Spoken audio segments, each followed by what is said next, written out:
Dikutip dari buku, Bahaya Laten Komunisme di Indonesia Jilid 5 Penumpasan Pemberontakan PKI dan Sisa-sisanya, yang diterbitkan Pusat Sejarah dan Tradisi ABRI.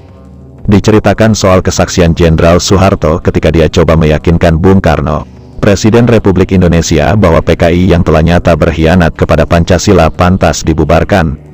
Apalagi, tuntutan rakyat pun seperti itu. Namun, usaha dan desakan agar PKI dibubarkan yang dilakukan lewat dialog-dialog antara Jenderal Soeharto dengan Bung Karno selalu berakhir buntu. Soeharto bercerita, dari berbagai dialog langsung yang nyata berbeda itu sampai pada usaha dirinya dikonfrontir di Bogor. Ketika itu semua panglima dipanggil termasuk dirinya. Bung Karno memberikan indoktrinasi tentang perjuangan revolusi dan sebagainya, yang intinya menekankan agar semuanya mematuhi perintah Presiden. Kemudian satu persatu para panglima ditanya, mulai dari Panglima Angkatan Kepolisian, Jenderal Sucipto, dan saya yang terakhir. Ketiga panglima terdahulu menerima saja apa yang dikatakannya. Saya tidak, saya memberi tanggapan, bahwa saya belum matang dalam hal itu. Akhirnya, saya memang keras kepala. Bapak memang sudah mengetahui, kalau saya keras kepala sejak dahulu. Saya pernah menolak perintah beliau, yaitu waktu peristiwa 3 Juli tahun 1946 di Yogyakarta. Kepada saya diperintahkan untuk menangkap panglima saya, Jenderal Sudarsono. Saya tidak mau, surat perintah saya kembalikan, tetapi akhirnya saya dengan cara saya sendiri dapat mengamankan apa yang dimaksudkan oleh Bung Karno, yang sesungguhnya tidak mungkin untuk dilaksanakan dengan cara mengembalikan saja perintah itu. Dari sejak itu sebetulnya beliau menilai saya seorang yang keras kepala sebab tindakan saya itu bukan untuk maksud-maksud yang kurang baik. Akan saya kemukakan nanti pendapat saya antara lain mengenai konfrontasi, di mana dalam berbagai dialog Bung Karno berusaha untuk lebih menaklukkan pendirian saya, tutur Soeharto. Akhirnya, kata Soeharto, Bung Karno memanggil dirinya sendirian. Soeharto ingat waktu itu Bung Karno hanya memakai baju kaos saja. Saat itulah Bung Karno berkata dalam bahasa Jawa, "Harto, jen aku iki arep ko apak, atau sebenarnya aku mau ko apakan?" Soeharto menjawab, "Sebenarnya Bapak tidak mengerti maksud saya, tetapi yang jelas saja, kalau saya mau berbuat buruk artinya menyingkirkan Bung Karno. Sebetulnya sudah bisa, nyatanya sampai sekarang, kan tidak. Itulah sebabnya mengapa saya tanyakan soal, jen aku kok kapake." Kemudian Soeharto jelaskan kepada Bung Karno, apa sesungguhnya yang ia maksud. Harapan orang tua saya dalam mendidik menjadi orang, bahkan sampai menjadi menantu orang tidak pernah akan lupakan. Jadilah orang yang bisa mikul dhuwur mendem jero kepada orang tua, menjunjung tinggi nama dan kehormatan orang tua, kata Soeharto. Kemudian Bung Karno berkata, tenan loh.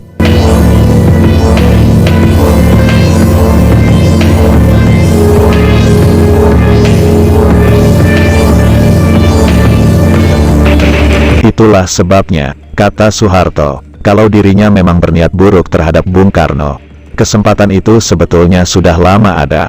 Mengapa tidak ia lakukan? Antara lain karena ia menganggap Bung Karno itu juga sebagai orang tuanya. Sebagai pemimpin dari rakyat Indonesia, Soeharto mengakui lahir batin bahwa Bung Karno sudah banyak berkorban untuk kepentingan negara dan bangsa. Sebetulnya tidak ada keinginan saya, kecuali hanya ingin melanjutkan apa yang menjadi petua orang tua saya. Tidak hanya saya akan mikul dhuwur mendem jero pada orang tua yang melahirkan saya dan hidup di dunia ini, tetapi juga saya menganggap Bung Karno itu tak ubahnya sebagai orang tua saya juga. Sebagai pemimpin dari rakyat Indonesia, kata Soeharto. Masih menurut Soeharto, dialog-dialog ini terjadi sebelum surat perintah 11 Maret keluar, kemudian juga ditanyakan Bung Karno kepadanya mengenai Pinandito, dan sebagainya. Pada waktu sesudah 11 Maret, Bung Karno juga pernah menanyakan apa yang sebaiknya Bung Karno lakukan. Saya katakan ibarat pewayangan, kalau sudah menjadi ratu, selanjutnya mensucikan diri menjadi pandita. Maksud ini lalu saya jelaskan secara panjang lebar kepada beliau. Bung Karno nampaknya belum mempercayai atau tidak mau mengerti maksud saya itu, kata Soeharto. Tetapi yang jelas, kata Soeharto, kalau ia mau ugal-ugalan atau kurang ajar sebetulnya mudah saja dengan mengatakan tidak memerlukan Bung Karno lagi. Kalau toh dipanggil juga, ia tidak begitu mau mendadak. Tetapi jelas saya menunjukkan bahwa saya tidak ada maksud buruk kecuali mengingatkan beliau. Karena saya yakni pada waktu itu, rakyat Indonesia masih di belakang Bapak. Kalau betul-betul bisa menanggapi keinginan rakyat, termasuk pemudanya. Saya yakin mereka masih akan mendukung 1000% kepemimpinan Bung Karno. Tetapi janganlah keinginan rakyat itu ditentang. Janganlah menentang arus ini dan itu. Bawalah arus ini. Kalau saya disuruh menentang arus ini, merupakan beban yang berat bagi saya untuk melaksanakan mikul dhuwur mendem jero pada Bung Karno. Bahkan mungkin sebaliknya akan menyaksikan kepemimpinan beliau, tutur Soeharto. Jadi, kata Soeharto, perkembangan dialog mulai tanggal 2 Oktober sampai pada peristiwa itu berpokok pada perbedaan cara bertindak serta politik luar negeri. Khusus mengenai politik luar negeri, Bung Karno akan merasa malu sekali kalau tidak bisa merealisir ide Nasakom yang sudah dicanangkan di dunia internasional. Pada waktu itu dirinya mengatakan pemecahan untuk itu mudah saja. Saya akan menjadi bumper untuk mengambil tindakan itu. Saya akan bertindak sebagai panglima operasi untuk mengambil tindakan terhadap PKI. Untuk selanjutnya nanti pada kesempatan yang baik, tidak perlu dengan mengatakan saya perintahkan, tetapi cukup dengan mengatakan saya menyetujui tindakannya. Bukanlah saya yang membubarkan, jadi keluar saya yang membantu menyelamatkan nama Bung Karno, menjadi komandan bumper terhadap PKI. Jadi tidak perlu Bung Karno secara langsung bertindak, kata Soeharto.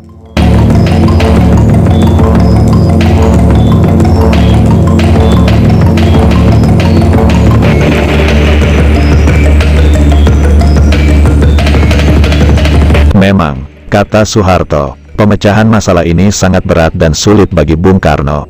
Tetapi kalau hal itu terus-menerus demikian, tidak akan pernah selesai. Misalnya, kalau sudah dalam mengambil tindakan, sebaliknya kita akan mendapat tantangan yang hebat dari rakyat. Begitulah dialog yang saya lakukan, sampai terjadinya peristiwa di istana pada tanggal 11 Maret, kata Soeharto. Nah, masih kata Soeharto, untuk mengakhiri keadaan panik tersebut, dengan pesan lisan ia minta disampaikan kepada Bung. Berilah kepercayaan kepadanya untuk mengatasi keadaan. Pesan lisan itu lantas disampaikan 3 jenderal yakni Amir Mahmud, M. Yusuf dan Basuki Rahmat saat bertemu Bung Karno di Istana Bogor pada tanggal 11 Maret tahun 1966. Sampai kemudian lahirlah surat perintah 11 Maret. Bagi beliau lahirnya surat perintah 11 Maret tidak terlalu mengagetkan, sebab sebetulnya itu hanya realisasi dari dialog-dialog yang berulang kali telah kami lakukan. Jadi bagi saya hal itu juga tidak mengagetkan karena sudah sering dibicarakan. Bagi beliau mungkin barangkali tidak ada pilihan lain, sehingga menyatakan, saya percayakan kepada Harto untuk mengatasi keadaan. Pendirian saya toh sudah jelas. Bagaimanapun tidak rela kalau Bung Karno itu sebagai pejuang yang sudah berjasa hanya dengan begitu saja disingkirkan. Saya akan mencegah timbulnya tindakan-tindakan penggulingan kekuasaan dan kekerasan. Saya sendiri akan menjauhi cara demikian. Juga tidak rela karena akan merupakan hal yang biasa nanti menggulingkan presiden yang akan datang. Ini pun saya kemukakan kepada beliau sehingga waktu memberikan surat perintah itu memang tidak ada maksud lain. Dan mungkin beliau percaya bahwa saya betul-betul, yang berulang kali saya jelaskan tadi, tidak ada ancaman bagi beliau untuk disingkirkan dan sebagainya, tutur Soeharto. Menurut Soeharto, jadi bagi orang yang mungkin dapat menilai pribadi Bung Karno, tentu akan muncul pertanyaan-pertanyaan, kok mudah keluar surat perintah 11 Maret itu? Kok mudah ditandatangani, dikeluarkan begitu saja, kok mudah itu apa dan sebagainya. Tetapi karena yang mengerti prolognya, kata Soeharto, hanya dirinya dengan Bung Karno saja, ia tidak akan pernah sekarang mengatakan, wah, saya habis bertengkar dengan Bung Karno. Itu tidak akan pernah terjadi. Karena saya selalu menempatkan diri saya sekalipun berbeda dalam dialog, sebagai bawahan terhadap atasan, anak terhadap orang tua, yang selalu menghargai Bung Karno, kata Soeharto. Masih menurut Soeharto, dalam dialog-dialog itu, jiwa pejuangnya memang tidak begitu mudah untuk ditaklukkan oleh Bung Karno. Namun bagaimanapun, sikapnya tetap hormat kepada Bung Karno.